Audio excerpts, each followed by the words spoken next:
The walk was eerily silent, with the exception of the crunch of sticks and leaves under our feet as we travelled down the dirt road. We had been walking for 5 or so minutes when a shaky voice came through on the walkie-talkie. "Is anyone there?" a girl's voice said. Jessica responded back. "Hello, what is your name?" "My name is Trish. Are you from one of the other cars?" She must have been able to get her mask on and get out of the car after they drove through the dust. "Yes, this is Jessica and we were in the last car. Is anyone else with you?" "No, I was able to put my mask on quickly, but no one else had theirs ready. We crashed into a tree and I climbed out before anyone could get me. I ran and hid in the woods for a while until I could go back and get the radio." "Did you see the other car?" asked Jessica. "Yes," replied Trish. "They drove past us and I heard them crash a little ways ahead of us. I don't know if any of them are okay." "Where are you?" Jessica asked. "I ran back in the woods and waited for everyone to go away. After it was safe, I went back to get the radio and a gun. Then I started heading out to where I thought the other car would be. I heard something, so I hid again, and then called out to you," she said. "I'll come back to get you," said Jessica. She then turned to us and said, "You keep going and I'll catch up to you. I'll meet you at the park by the end of this road." "Mark or I could go with you," I said. "No, you need to stay with the kids. I'll be careful and I'll see you soon," she said, and then took off back the way we came from. Stacy took a turn carrying Honor to give Mark's arms a rest while we continued on our way. A noise in the trees up ahead caused us to stop. "What is it?" whispered Ali. "Deer! Deer!" said Anna, pointing in the woods. Stacy quickly hushed her and crouched down. The rest of us got down on the ground, and Mark got the hunting rifle ready. We waited and watched as 2 deer came out onto the road. They stopped and looked around. Anna whispered pretty loudly, "I want to see the deer!" Stacy whispered back, "Be quiet and I'll show them to you." Anna smiled and held her finger to her lips. Mark aimed the gun at the first deer. It took a couple steps towards us, and then they both ran across the road into the woods on the other side. "I wonder if they were infected," Stacy said. "They looked normal," said Mark, "but I guess that doesn't mean anything. Best to not take any chances." We waited for a moment to make sure there were no more before continuing on our way. It was crushing to think about how we had just found a bunch more survivors and then lost them so quickly. Sometimes you hope and hope for the best, but no matter what you do or what you believe will happen, everything just goes wrong. It is easy and understandable to slip into despair and depression, and I have definitely been there on multiple occasions. But when you find something to live for and to focus on for the future, it gives you strength to fight back. This battle is never easily won, and sadly, it's often never won. But the fight is worth it, as there is no second chance once you truly give up. I grabbed Ollie's hand tightly and knew I had to continue to fight, to not give up hope. We rounded another turn, and the end of the road came into view. The entrance to the park would be just to our left, about 100 yards ahead. "Dad," Ali said, "do you think everyone is still okay at my school?" In the distraction of our escape and loss, we had forgotten to check back in with the school. I still had the good walkie-talkie clipped to my belt. "Sarah or anyone else at the school? Can you hear me?" A long silence followed, and we all stopped. I was about to check again when Sarah's voice came through. "Hi, Joe. We are still here. Is your group okay?" We had some trouble with our escape and lost most of the new survivors we met. We are on foot now and should be there in less than 2 hours, depending on what we find along the way, I said. "Sorry to hear that. We look forward to your arrival. Be safe, Joe." "Thanks, you too," I said, and breathed a sigh of relief that we still had a concrete destination. The trees began to thin out as we got closer to the park entrance, and there was still no sign of any animals. I hoped that Jessica and Trish were having similar luck and would be joining us soon. We finally made it to the paved road leading into the small park. There was a baseball diamond, a small playground, and a big soccer field. 3 cars were also in the parking lot, but I didn't think we'd be lucky enough to find car keys inside. "It swings," Anna said. Dad, can I go with Anna to the playground? Ali asked. I looked at Mark and Stacey. If they stay quiet, I think it should be okay. It is all open around us, so we should see any danger well before it gets to us. What do you think? I think it's okay too, said Stacey. They deserve some fun. She set Anna on the ground next to her. I'll go with them, said Mark. Do you want to check out the vehicles? Sounds good, I said. Ali and Anna both smiled at each other and then held hands and started running over to the playground. Remember to be quiet, I called to Ali. Stacey and I walked over to the vehicles. The first one was locked, but the other two were luckily unlocked. I found a first aid kit and a few face masks in the glove compartment of the one I checked. Nothing else of interest was in there.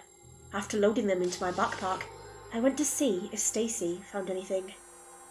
There was an equipment bag with a few baseball mitts and bowls in the trunk, along with a nicer bat than mine. I exchanged my bat for the better one and took the equipment bag. I'm sure it would be nice for any of the kids at the school to be able to play catch. Stacey found a few toys and books in the back seat that she added to her backpack.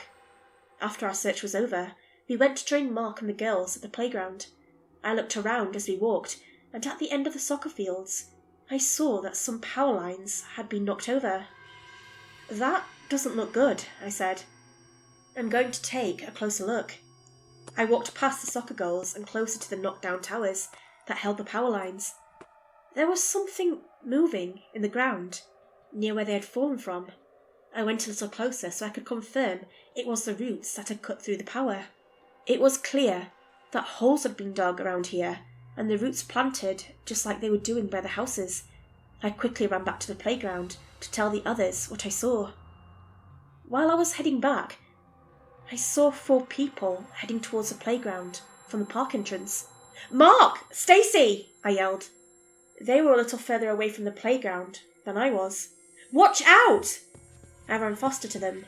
Mark and Stacey turned around to look, and Mark picked up his rifle. It's okay! I found some others! Jessica shouted as the 4 people waved their hands. I slowed down and breathed another sigh of relief, and Mark lowered his rifle. When we all made it to the playground, Jessica filled us in about how she'd found Chris's girlfriend Katie and Mrs. Wilson before finding Trish. It was nice to see that a couple more had heard my warning and made it out safely. It looks like the changed people came over this way. There are roots coming out of the ground over there. I pointed to where I had just come back from. The roots were strong enough to cut through the metal and knock the towers down that were holding the power lines. We still have power at the houses, said Mrs. Wilson. So it must not have connected to our neighbourhood. I hope they don't get more of them down and affect the school. We should get going, I said. I went over to Ali and Anna.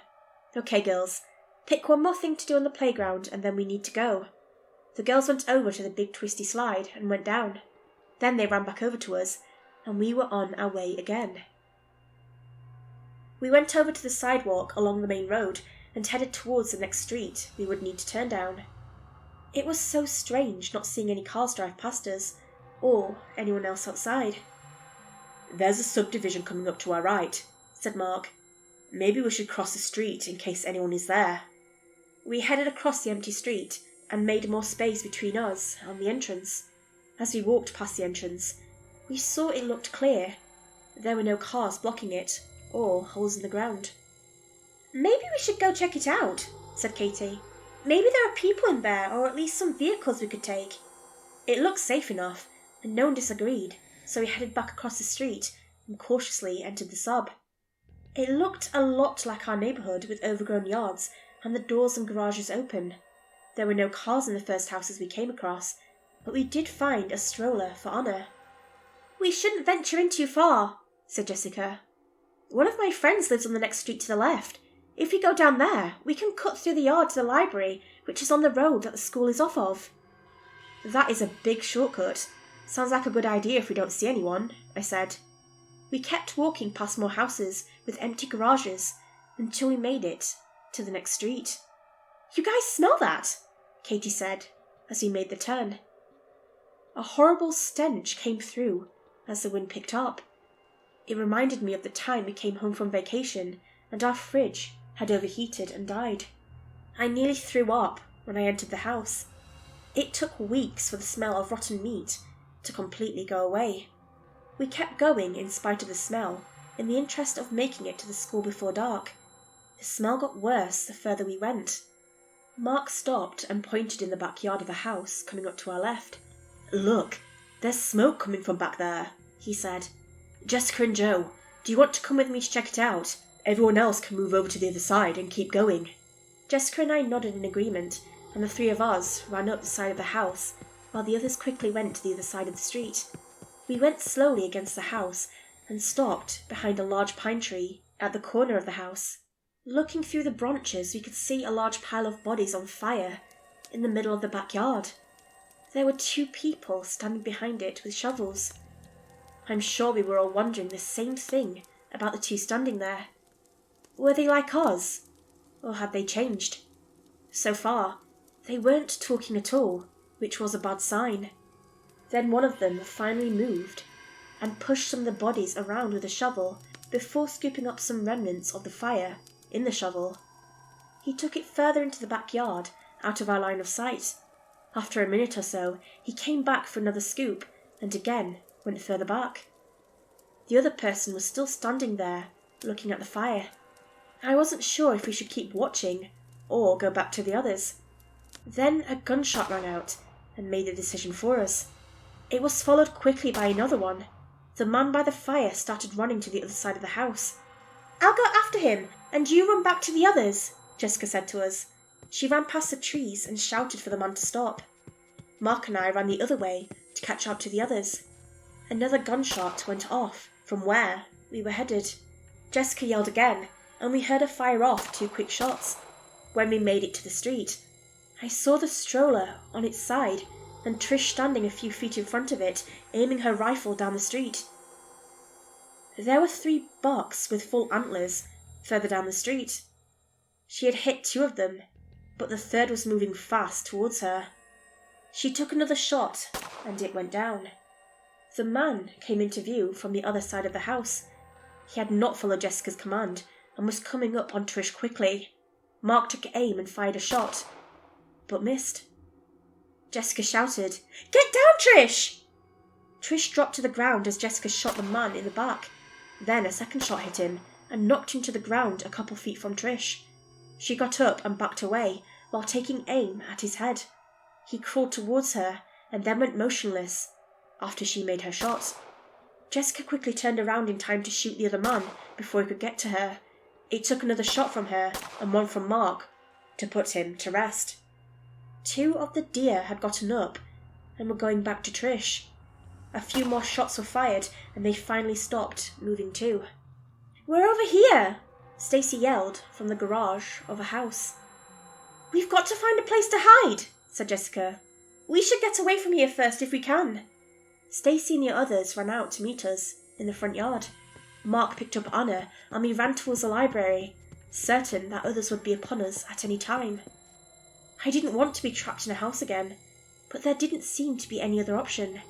The first sounds we heard were the howling and barking of dogs and coyotes.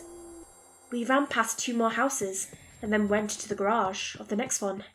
"They'll know where we are if we close any of the doors," said Mark. We all went inside the house, leaving the door open behind us. There was little sense of security being in here with all the doors open and knowing what could be in the basement. Jessica went to look out the front windows and the rest of us went into the kitchen so we could make a quick escape out of the back of the house if necessary. After a few minutes, she joined us. "I counted 7 people out by the men we shot, and there were a lot of animals. They picked up the bodies and were taking them towards the fire." "What do we do now?" Katie asked. I know I didn't have an answer, and as evidenced by the silence that followed, no one else did either.